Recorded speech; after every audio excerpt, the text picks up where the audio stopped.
This is the opening animated sequence I made for an earlier video entitled Matchbox SuperKings K16 Texaco Variations. It was made entirely with Apple's PAGES and KEYNOTE software before being exported into iMovie. Gather up your basic visual elements, mix in some music and sound effects, sprinkle in a little dialogue as needed, and then pretty soon, before you know it, you've told a story.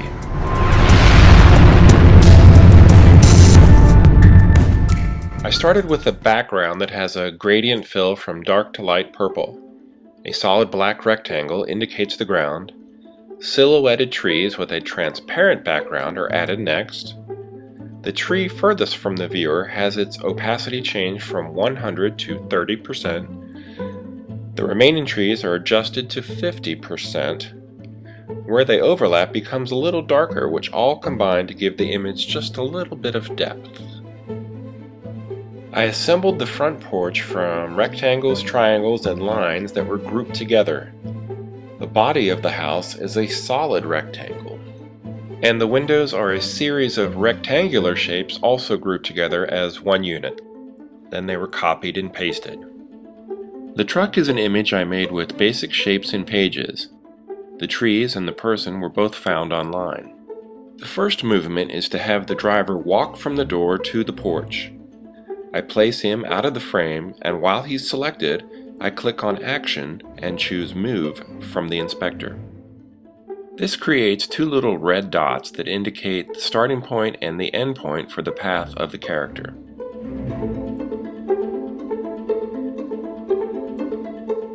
I click Add Action to have him go down those steps. From Acceleration, I choose None. Two new red dots appear, and I place the second dot near the driveway. From Start Build, I change On Click to Automatically After Build 1. I click Add Action again to have the driver walk to the truck. The path's endpoint is adjusted a third time. The inspector's preview window lets you follow the movement so far. Add action a fourth time so that the driver seems to be climbing into the cab.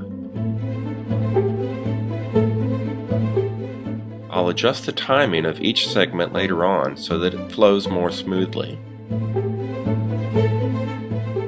The first and third segments are a bit longer, so I'll change the duration for each to be more consistent with the speed of the shorter second and fourth segments.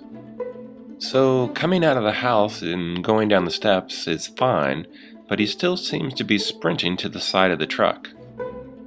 So I'll choose the third segment from the build order and change the duration. And now it looks a lot better.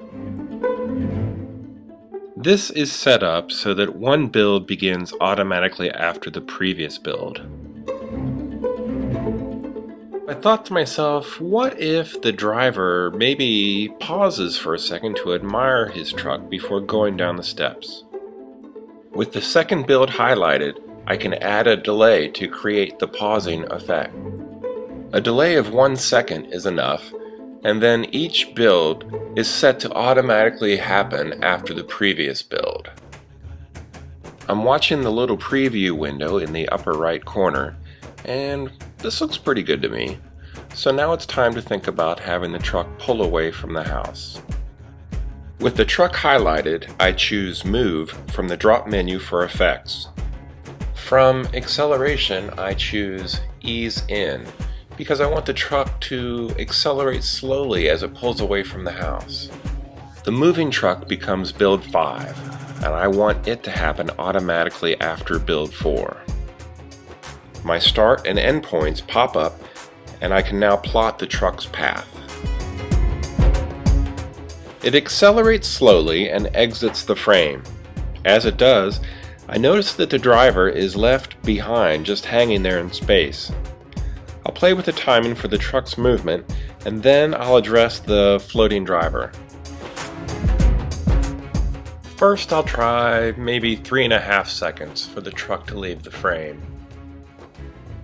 That seems a little bit slow, so let me try it again at 2.5 seconds. The driver comes out, pauses, walks to the truck, climbs in, and the truck pulls away. That looks good. Now for the floating driver. From the inspector, I choose Build Out. Then, from Effect, Disappear, which becomes Build 5. He disappears after walking out and before the truck moves.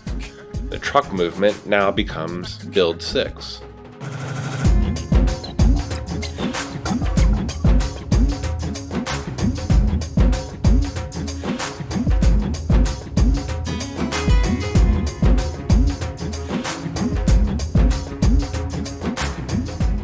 I do see something that needs to be fixed.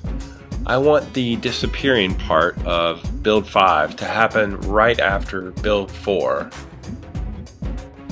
That's all fixed, and that's about it. I think all I need to do now is just to export it into QuickTime so that it becomes a video file, and then I can import it into iMovie.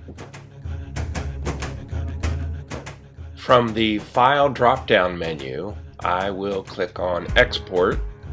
From there, I leave it at recorded timing, and that looks good. Then I move on to the next button. I name it and click Export. The thumbnail shows jerky movements, but the finished project will be nice and smooth. Now I'm in iMovie, and from the File menu, I click Import. It wants to know where my file is, so I scroll down and I find it here. It's a QuickTime video. That's it, and now I click Import.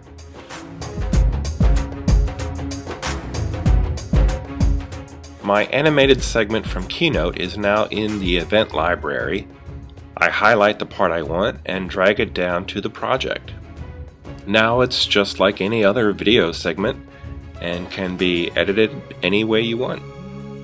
You could also use Keynote to create moving titles for any of your projects, like my Bob's Workshop opening sequence. And maybe I'll show that later, but until then, thank you for watching.